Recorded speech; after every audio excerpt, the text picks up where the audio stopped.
Welcome to Dig It, a real estate podcast by Hubble Realty Company.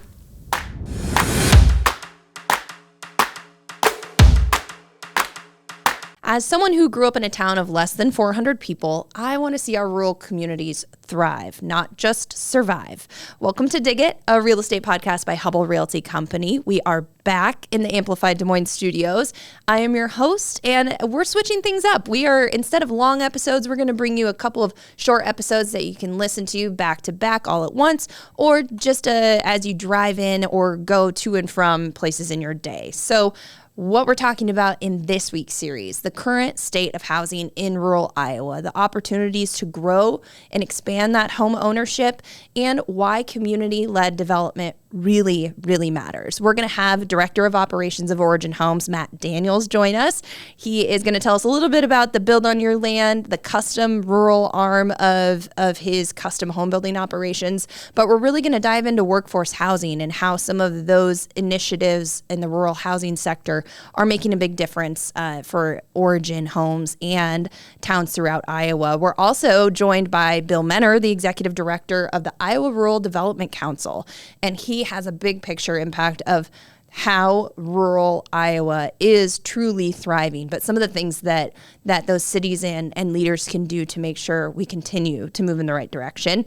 Sarah Roberts is also joining us. She is a realtor and co-owner with Sundance Realty out of Knoxville with the Veterans District, and she's going to talk about that project and how impactful that redevelopment of that area has been, both for Sundance, Knoxville, and Origin Homes. So we're proud to be back in the Amplified Des Moines studios. Whether you're a developer, a partner, or just curious about what's next in real estate, you have come to the right place. So let's dig in.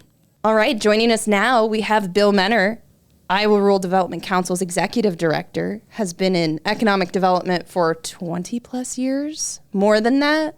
How much do you want me to date you here by going in and in? 25 is probably closer to it now. All right. And Matt Daniels, Director of Operations for Origin Homes. Hello. Nice to be here today. Thank you, Bill, for joining us. How did we get Bill in the studio, by the way? We know the right people. Oh, my gosh. I'm so excited. I think that was a question that was asked, and I was just like, well, I asked, and he said yes. I never say no. The bottom line is, you know, when you do my sort of work, you're eager to A, tell stories, and B, connect people. That's right. And that's here we what are. we're doing. And here we are. So if someone doesn't know what Iowa Rural Development Council is, what is it? What do you do? Why is the work so important? We're a statewide nonprofit with federal partners, state partners, educational partners, private partners, philanthropic, anybody who's got their toe in rural. We hope that they'll be part of our team. And part can mean a lot of different things. It can mean writing us a check. It can mean supporting the mission. It can mean showing up at our annual Rural Summit, which we just held in April in Dubuque, and where you all were. It can simply mean being a resource to the folks that we're sending, because we have 1.5 staff person. That would be me. I was going to ask. And we connect dots, because I don't have the time to be the technical assistance provider, the expert du jour, everything else. But I know a lot of people. Yes, you do. And so I can point people to others who might say, I can help. Bill was one of the first connections that, you know, when we were getting things going with Origin, it was, okay, who should we talk to? And your name kept surfacing over and over. And so making that connection early has definitely benefited us. But then, like you said, all those connections through all the different organizations and everybody that's volunteering their time. And so it's been great to get to know you and everybody affiliated with the Iowa Rural Development. And was this when Origin was kind of exploring the rural housing initiative side of things, or just getting started in general? I think in general, we were just kind of getting started and trying to make some of those more rural connections to figure things out.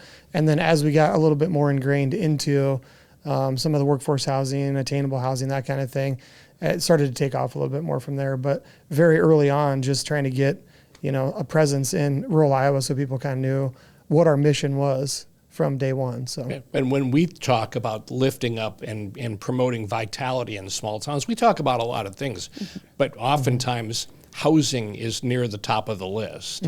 And while we're not a housing specific group, there's an Iowa Housing Partnership that does that. There are other nonprofits that focus exclusively on mostly affordable housing. We understand that housing is a key element to a successful small town. So we feel like we need to be aware. We have members of our board from Iowa State University, and they have the rural housing readiness assessments.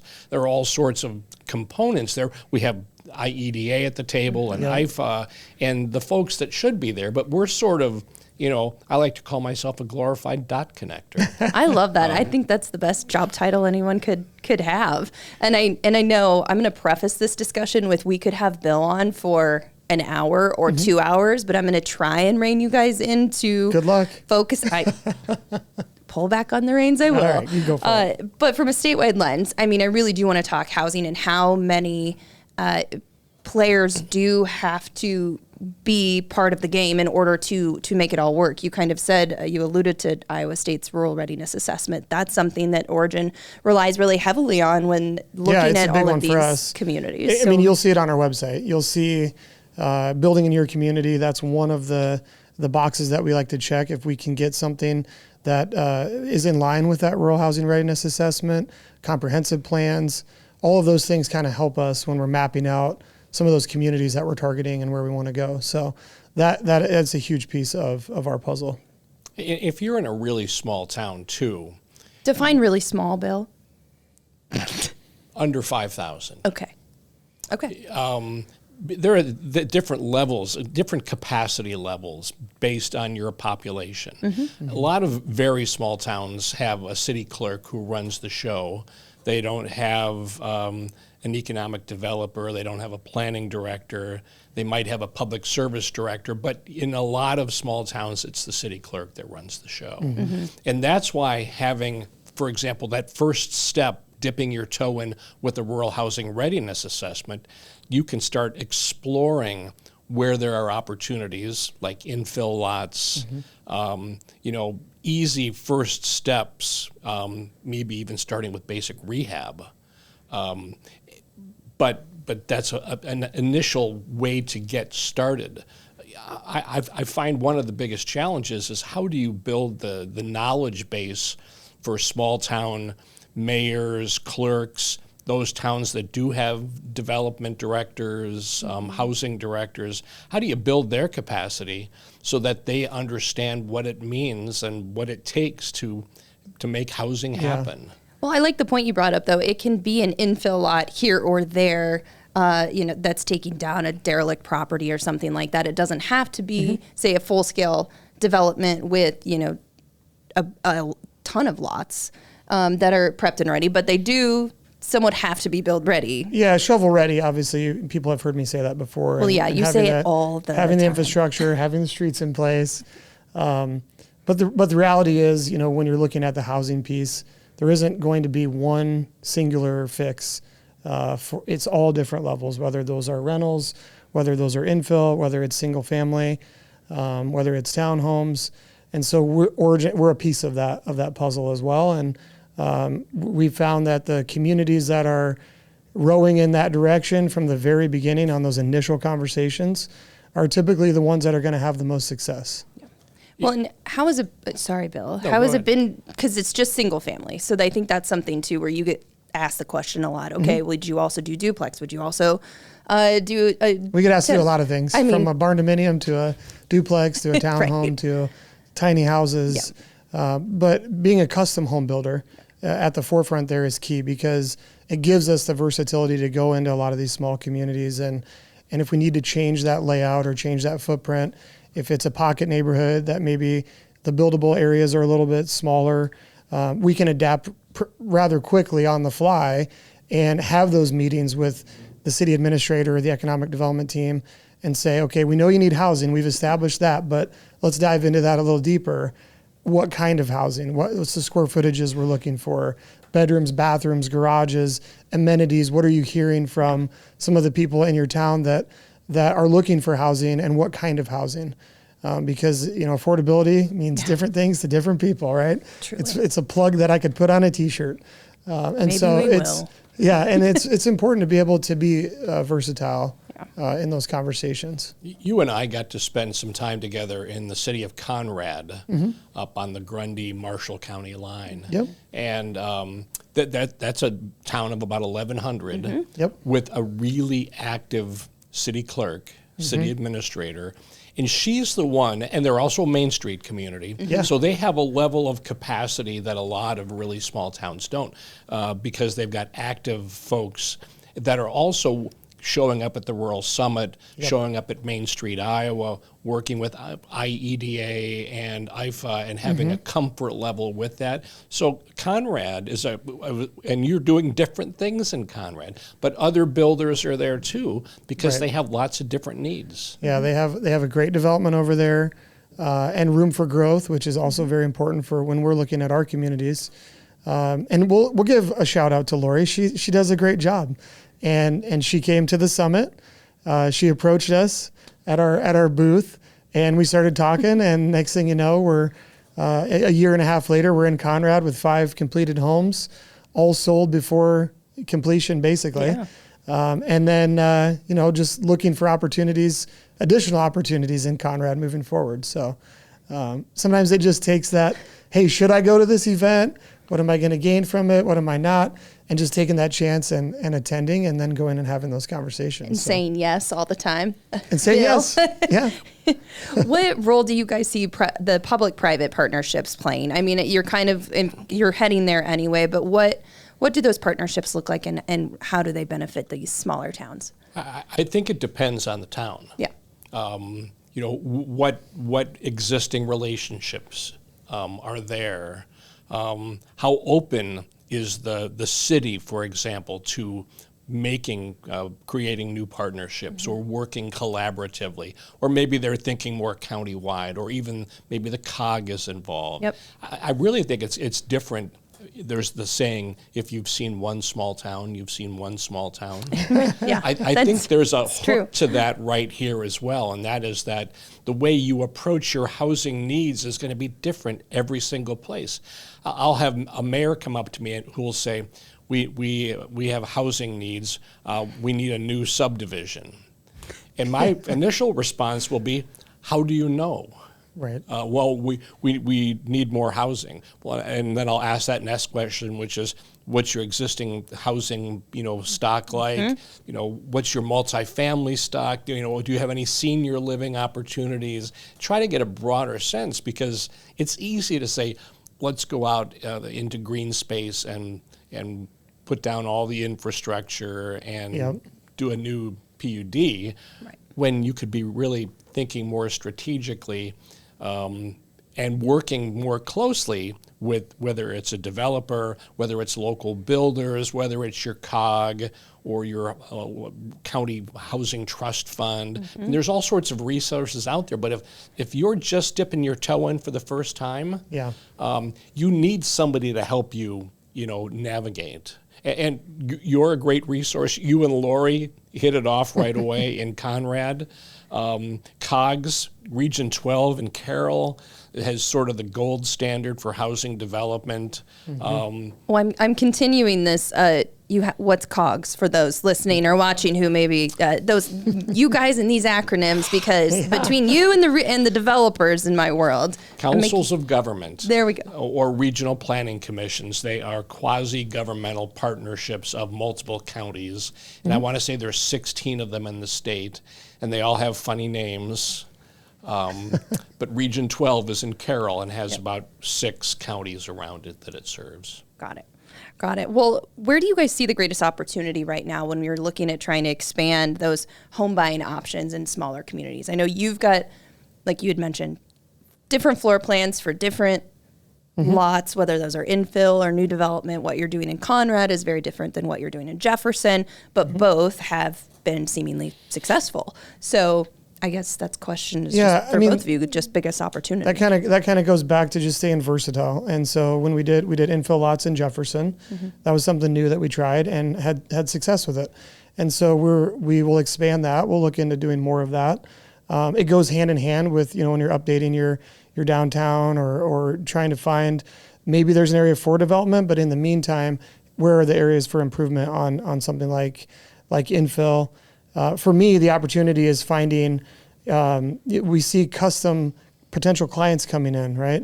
And we're hearing, we were looking at building a custom house, but also at the same time, Origin is in lockstep talking with city administrators, talking to folks like Bill and others that are saying the same thing. And the reality is we're all looking for housing. And when we start seeing a little bit more of a pulse and we start gravitating towards those areas, next thing you know, you might be doing, 3 or 5 spec houses at a time, along with 3 or 4 customs. And then it leads to 10 customs. And then we repeat the cycle. We go back again for spec, and that development can really start to take off. So there's other opportunities out there I see for employers too, as we start to really grow this side of the business, where they can provide more feedback and offer more incentives and figure out ways to, you're getting more employees, not only inviting them to your town, but to stay locally. And so I think there's another opportunity there for local employers to just say, hey, we want to get in on this too. Yeah. And I said opportunity, it can be a challenge, but you guys seem more opportunistic guys to me. Always. So I'm just playing into my audience here. I think your point about the employers is a good one. You need to have a demand for the housing, which means you typically need to have jobs either being created or new businesses coming in. I remember when Hy-Vee decided that in Sheraton they needed to get into the housing business because people were driving too far to come to the warehouse down there. So they decided to get into the housing business. You're seeing other major employers, other anchor institutions making some of those similar decisions. And then when that major employer gets involved, then that I think sometimes piques the interest of an Origin, of a Kading, of a housing developer that hadn't necessarily been thinking about going up to Sheffield, Iowa, or to Belmont, or to Oskaloosa, and saying to themselves, maybe we can stage this so that we're doing more than onesie-twosies, 1 or 2 houses at a time, and we have the infrastructure in place to make that happen. Yeah, and I'll say that I think Hubble has taken a page from Origin's book in the sense of now, we're going down to Oskaloosa and looking at 50 townhome units, because that was something I knew you guys have had discussions from the Origin side. One of the 40 or 50 communities you guys have talked with over the years. And now they're really gearing up to make that happen. But again, that's been a lot of employer, state, local, public, private, all the types of different funding that you could really think of layering on there. And so kudos to you, because I think the 170-year-old company just took a hint from, from the rural custom home builder. I don't know if I can quite take all the credit for that, but it is exciting to see. It is exciting to see that. And that's a rural market see the for other someone like divisions Hubble. that are paying attention to that and now taking a chance, like you said, in Oskaloosa. So we just keep growing, and the goal is all 99 counties, as you know, Claire. So, and you're up to how many now? 23. 23 counties. And in the rural initiative, you've got just shy of 40 homes, not counting just what shy, you're kind of planning. Just shy as of about we'll just say end of June, we'll have our 38th home completed. In 3 years. In 3 years. Not too bad. Not too shabby. What year was it that you came and met with me for the first time? Was it 22? 2022. Okay. Yeah. Really? Yep. That seems like a long time ago, and really not that long ago. Not that long ago. I don't really know which one. So, Bill, we're not going to keep you much longer. I know that, again, we'd have you here all day if we could, but we know that your time with us is precious, and you have other places to be. So, if you could change one, and this is a question for both of you, if you could change one perception about rural housing development or rural Iowa in general, what would it be and why? It's that there is housing available. There are places to call home in small towns, but right now you have to look hard. And we want to create an environment where communities are nimble enough and have the capacity to address needs as they evolve, so that they can look at a situation and say, employer X is adding jobs, employer Y is coming to town, we need 50 new units, and be in a position to have relationships to address that. Yeah. And I would just piggyback that and say, for the small communities, just don't be afraid to ask. We're more than willing to have those conversations and respond to those emails. And we're trying to get, to multiple communities a year. So you're never going to know. You're going to say your phrase, aren't you? What? What is it? Patience? Oh, patience and persistence. Yeah, we can't go one day without me saying that. But it's true. That is the reality. And so when you kind of have that idea of, hey, I think we can do this, and we're talking to the right people, go make the ask, and then from there you can determine if we can map it out together or not. But you're never going to know unless you ask. So that was advice from my TV days. You always had to just go up and knock on the door and do little man on the street, MOS, and you never know. The worst they can say is no. That's right. So outside of your glorious Friday newsletter, your Friday update from the Iowa Rural Development Council, every Friday I'm like, Bill's email is where I want to be. It's what I want to read. So I think it's one of the most informative newsletters in the entire state. So I just think, everyone should just go subscribe real quick. But outside of that, where can people learn more to connect more of the dots? What do you recommend people do outside of, visit website? Come visit our website at iowardc.org, which gives a nice, I think, snapshot of what we do. But you're right, the Friday update is intended to give little pieces to folks, and hopefully there's one piece from that weekly email newsletter that catches their eye.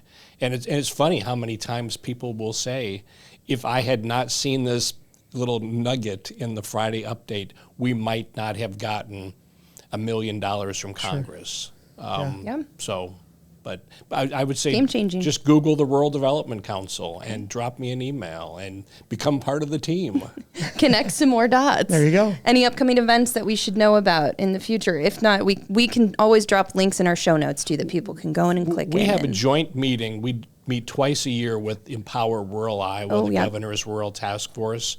We meet jointly in June and December, and we're getting together in June in Brooklyn, Iowa. Love that. And they have interesting housing stuff going on. They've got a major employer in Manats, and we're going to tour downtown Brooklyn and have the two meetings and see what's making things happen in that town of about 1,300. Yeah, I was going to say not too many people over in Brooklyn. All right, so we've got our off the rail question, which we'll see. I know everyone loves it. There we go. Matt's already back to eye rolling. He thinks it's great. So it's just a randomly generated question. I did not look at this in advance. It's just something fun to get us off topic, even though it's kind of fun to be on topic with you two. What's the best piece of advice you've ever received? And then we'll wrap things up with Bill. Let him get on to his next I feel like thing. you've asked me this one before. You sure this was random? It is random. And if it was randomly picked again. Well, I'll give you a quote. You go. I don't know that it was given to me, but it's a quote that I've always it's always been in the background, right? So it's never let yesterday's disappointments overshadow tomorrow's dreams. And so you can interpret that how you want to interpret it, but Be a goldfish. for me, it's just we're going to keep going, and we know, especially in our world, in the real estate world, there's going to be we're riding the roller coaster, and so you have to continue to stay, like you said, stay optimistic and push through, push forward, keep going, and part of that's the coach coming out in me, with all the teams that I'm a part of. But the reality is that that's what this is. So. That's my tidbit. I love that one. Well, boy, the first thing that came to my mind was when I was a college student in college radio in my first year. We had some wisdom from our fourth year general manager. And the wisdom was, be rude, crude, and socially unacceptable, but do it in a nice way. I love that. That's great. And it's worked thus far. I'll go with one from my dad, and it was a little note he wrote me on one of my first, experiences as a kid, like far, away from home. And he just said, have fun, make new friends. And I was like, well, I repeat that one a lot wherever I'd say, okay, you're off, have fun, make new friends. So I think I've made a new friend today, by the way. It's so exciting. So many different points of intersection. I love it. And we'll have to talk about our radio, media, IPTV, public television days later. But awesome. Thank you so much, Bill. Again, we'll put links in the show notes so people can catch all the updates and good news coming over from IRDC. And we really appreciate you taking the time. Thanks for the invitation. Nice to see you both. Thank you, Bill. All right, everyone. We are here with Andy Randol, CEO of Panora Fiber, City of Panora. Everyone should know right where that's at, especially with the lake and the summer right around the corner. Thanks for joining us today. Thank you for inviting me. Yeah, and Matt Daniels, of course, Director of Operation for Origin Homes. Hello. So good to be back, you Claire. two, this is a little like worlds colliding for me in a sense. Not that Andy and I really knew each other in advance, but I don't live too far away from Panora. My husband went to school in Panora and graduated from there. And so when Matt came to the table and said, I'm kind of thinking about Panora, I've been talking to some people, I'm like, well, isn't this just interesting how this The people all I've been shaped talking out? to is right here. I know. I've been talking to Andy. The people. The The people. Tell us a little bit about Panora Fiber and kind of what you and your team do there and what services you provide. All right, start out with Panora Fiber is a local broadband company that services multiple counties in our region.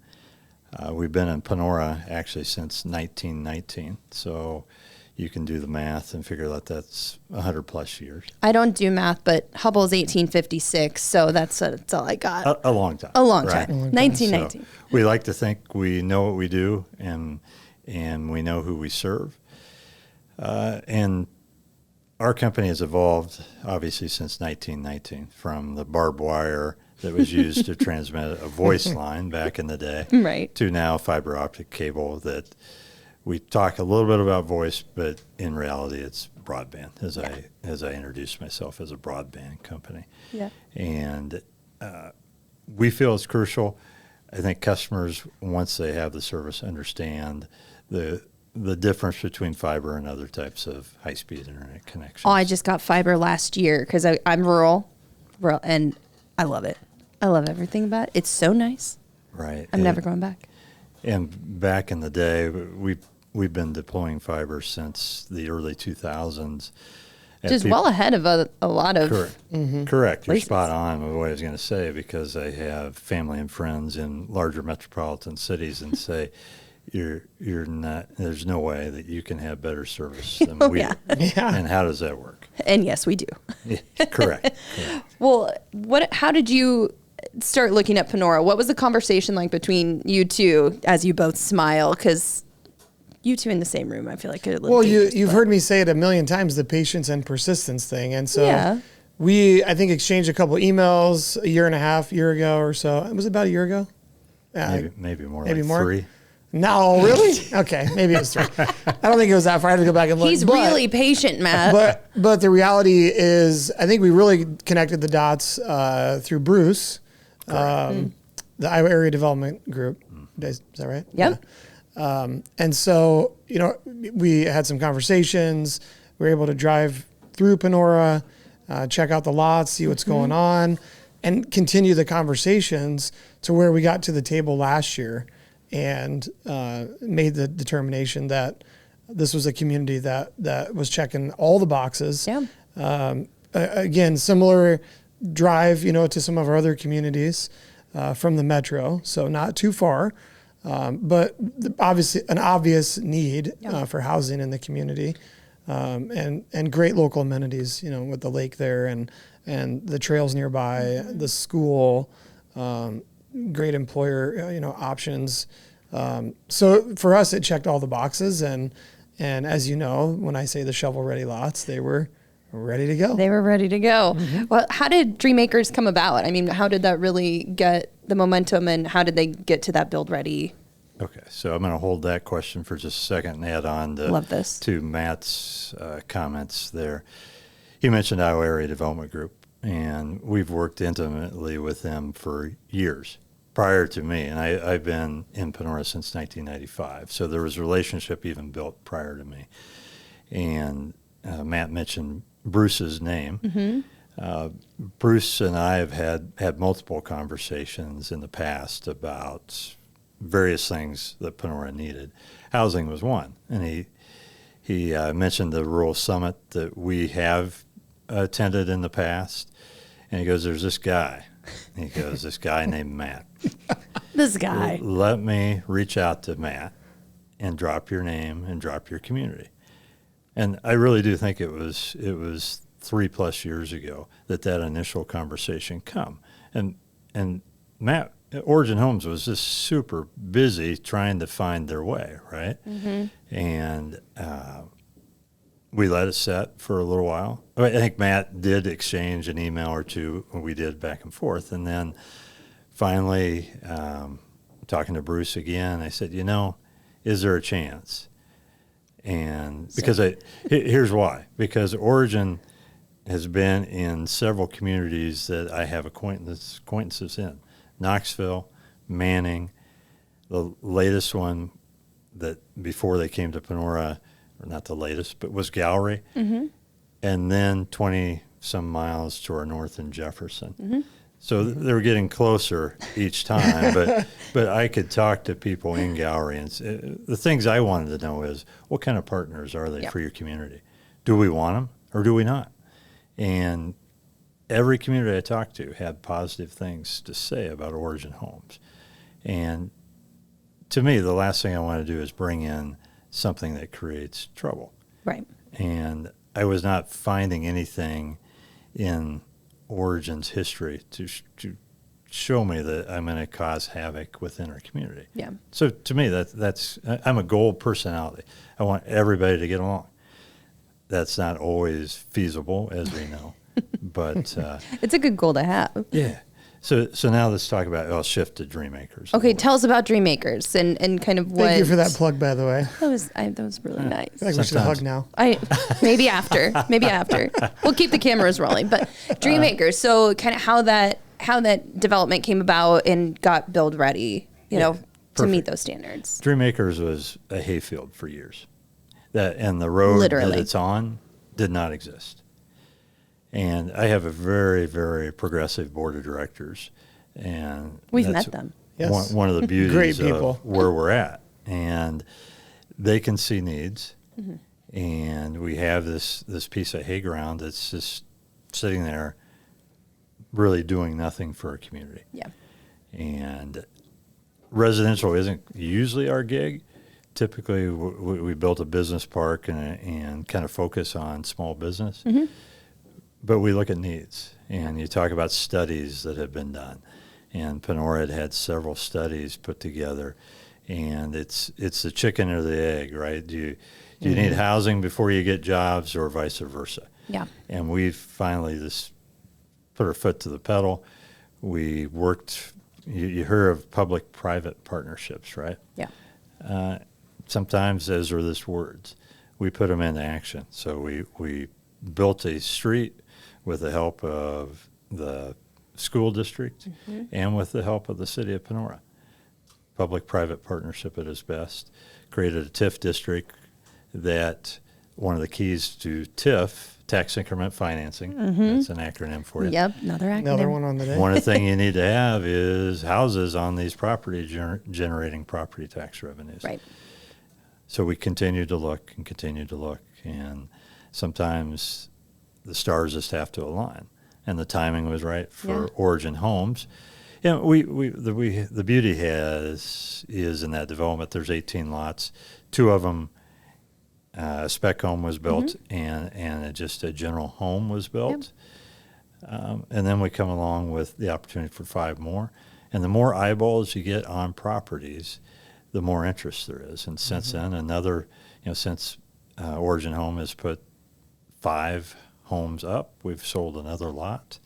And I don't know that would have happened without some attention. Yeah. And, I need to back up just a second. A lot of praise goes to Matt, right? And well-deserved, but he surrounds himself with a very valuable team. And it just so happens, the young lady to my right drives by this area quite often as she is back in our area.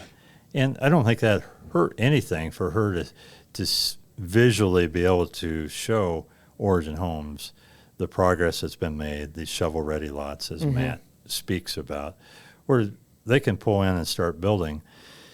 And in this instance, I think they started digging holes a cold day in March.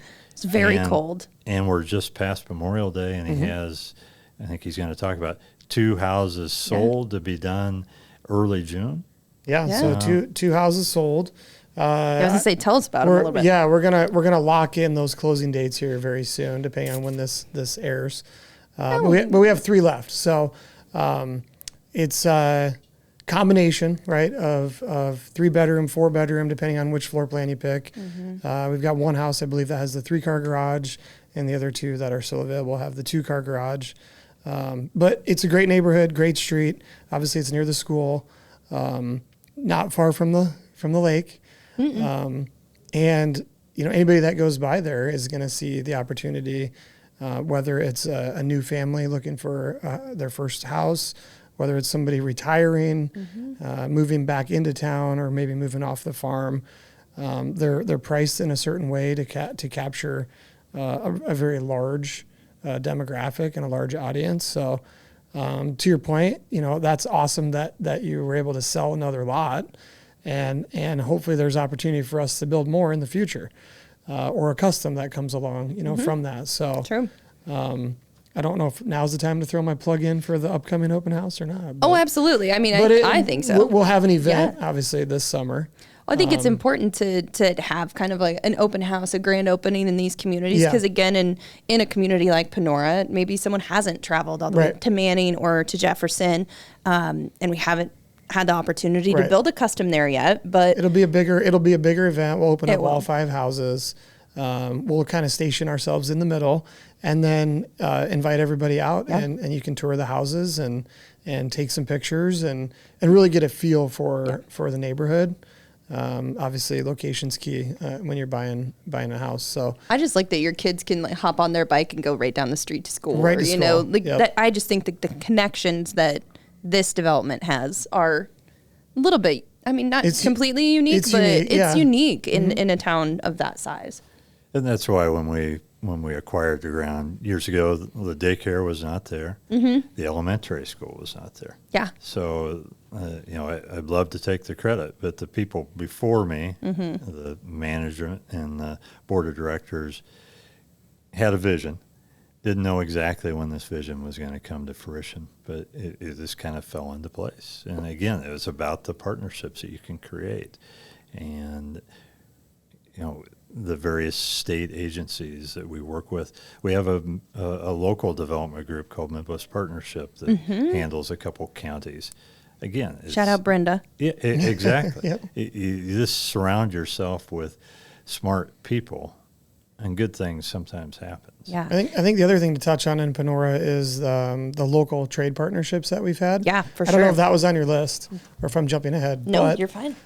We've had really good trade partnerships with Panora specifically. Yeah. So, and the surrounding area. And we're obviously always trying to do that in our communities that we enter. That's another kind of arm of what we're trying to do as we build across the state. But Panora has been able to get us that list of contractors.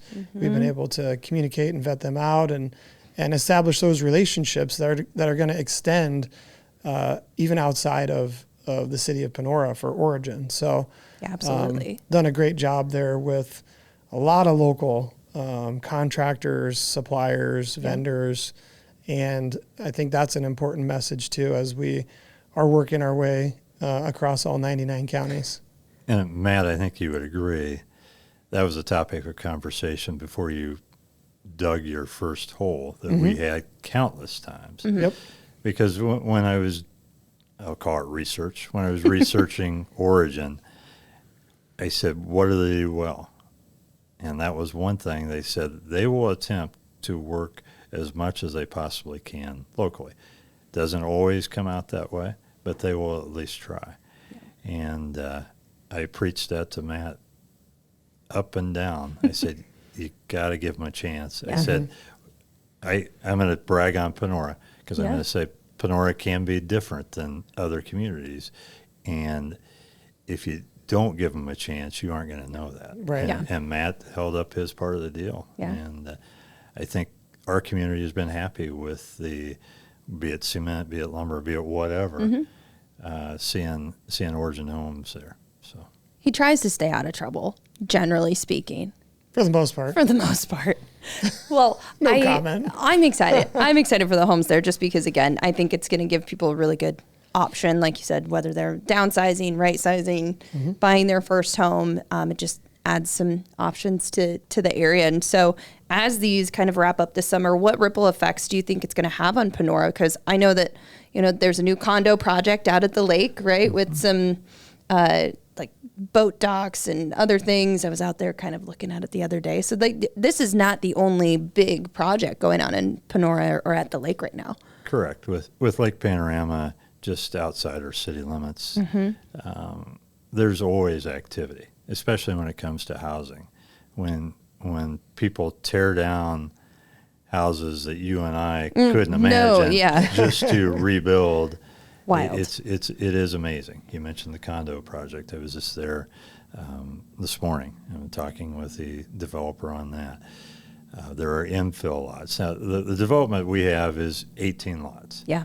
There's 10 left, so Origin could do 10 more, or however that works, right? Yeah, right. I mean, in Panora, we used to be really rich with builders, and now the builders are all busy. Right. So having the ability and the time to build them a spec house, which they would have did 15 years ago, that's becoming fewer and far between. Yeah. And I think Matt has a good relationship with those builders when he sees them, and I've not heard anything negative about Origin being in town. So opportunities, he and I are talking about an infill lot. Yeah. I mean, there are things throughout Panora. There might not be developments, but I still think there's opportunities. If Origin wanted to dip their toes in the water out at Lake Panorama, there's opportunities there. Yeah. To me, that's a different house than what Origin focuses on with rural Iowa.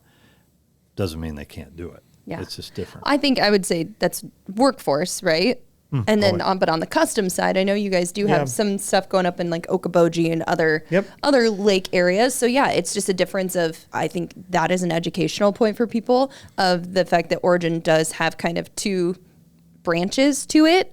Those branches kind of get a little convoluted sometimes. Sometimes they overlap, right? And credit to my team. They do a great job of understanding which product we're putting out there. So you have your custom product, and it's the same but different, right? You're able to customize that floor plan, move walls, add that basement finish, make the garage bigger, all the things that come with customizing your house. When we're talking about the 5 homes at a time or 3 at a time or infill, those are a little bit more regimented. We have a set budget, we have a set spec sheet that we're following. We're not looking to make a bunch of changes. Well, you're trying to keep that price point. Right, we're keeping the price point. Yeah. But because we are custom, we do offer a few upgrades along the way. So trying not to go too far down the rabbit hole on a speculative build, but at the same time being a little bit nimble to add that backsplash or upgrade those appliances or finish that basement. We're still going to be able to do those things as long as you get it at the right time. Yeah, and that's ahead of time generally. If it's done, if it's pre-sold, that's more of what I'm talking about. But if we're sheetrocked and starting trim, it's you're kind of getting late in the game to change your flooring or something like that. But it's kind of one of the beauties of working with Origin, whether it's community leaders or a potential client building a custom. Yeah. And so we want to be able to do both. Yeah.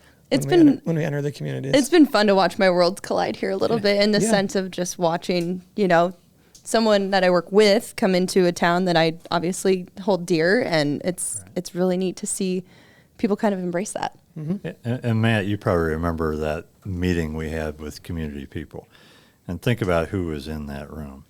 Probably the one that spoke the most from a need perspective was our superintendent. Right? And the hardest thing for rural schools, or one of the hardest things, is keeping teachers. And if his teachers can't find housing in Panora, Yep. and they have to drive to, you name the city, let's just pick Grimes, for instance, there's a greater aptitude that you're going to lose one teacher or two. Yeah. And when Matt presented the plan to our superintendent, he was all in. Yeah. And very excited. They've been so supportive. And, I'm going to back 2 seconds and back up. Remember that thing called the pandemic? Yeah. Unfortunately. Yeah. So Vaguely. You would think my business, well, I'm just talking about my business, our business grew because of fiber to the home. Yeah. And many people relocated to Lake Panorama from cities like Chicago because they could work from home. Yep. And they had everything they need. Panora is the same deal. Yeah. Now we're getting housing. So I don't want another pandemic. No. But I want that opportunity for Panora as well. There was some good that came out of the bad of the pandemic. I think that's I think that's true across the board. Well, I could talk to you two all day about Panora and everything else. We'll drop some links into our show notes of maybe some details on more grand opening open house dates. Obviously, some links over to Panora Fiber and some other things that are coming up. I know Panorama Days are later in the summer, but they're coming up. I do want to give a shout out back to you, though, on that day that we met and you had everybody at the table. That was, and we had our vice president of land development with us. That was one of the best roundtables we've had. I wish more communities would do that. And being able to replicate that specific blueprint would be awesome to be able to share that with other communities, because you had the decision makers in the room. And a lot of times when we get those questions of how do you determine which community you want to go to and how do you know if it's the right fit? I mean, we knew the minute we left the meeting that we were coming to Panora because you had the right people there. You had the superintendent. I think Bruce was there from his team with the City administrator, the mayor, and the board chairman. I mean, everybody was there and allowed us to tell our message and what we're trying to do, and then get the feedback immediately. And decisions were made very quickly, and we were able to move and be nimble. So kudos to you and your team and everybody that you've assembled over there to get this, off the ground and continue to grow. Love that. Those are kind remarks. Thank you. Well, we're going off the rails really quickly to round us down. I know. You heard the question We're just earlier. now going off the rails? Oh. We didn't do too bad together. I thought we were fine. I thought we did all right. We didn't get too crazy today. Save that for when we're not on camera and a hot mic. What is the best piece of advice you've ever been given? Yeah, that's a great question, because I've gotten a lot of advice. I needed a lot of advice as I was growing up, and I forget most of it. But a couple of things that came to mind. You don't always have to be the sharpest tack in the board. It's not necessarily what you know, it's who you know. And tomorrow's a new day. I love those. Those are good ones. Those are good ones to guide by. And then patience and persistence. We know you don't need to say it again, Matt. Thank you very much. All right, T-shirt. We do need to make T-shirts. I think we can actually make that happen. But thank you guys so much for joining. And I know that it's been fun just kind of diving into rural Iowa with everyone and seeing all of the different levers that are being pulled and the partnerships that are being made to make it all happen. And like I said, as a small town Iowa kid myself, it's really fun to see it happening close to home too. It's good that we all have the same goals, and that's growing rural Iowa. That's right. Thanks, guys. Thanks for listening to Dig It, a real estate podcast by Hubble Realty Company. To explore more episodes, blogs, projects, and insights from us, visit the newly revamped HubbleRealty.com.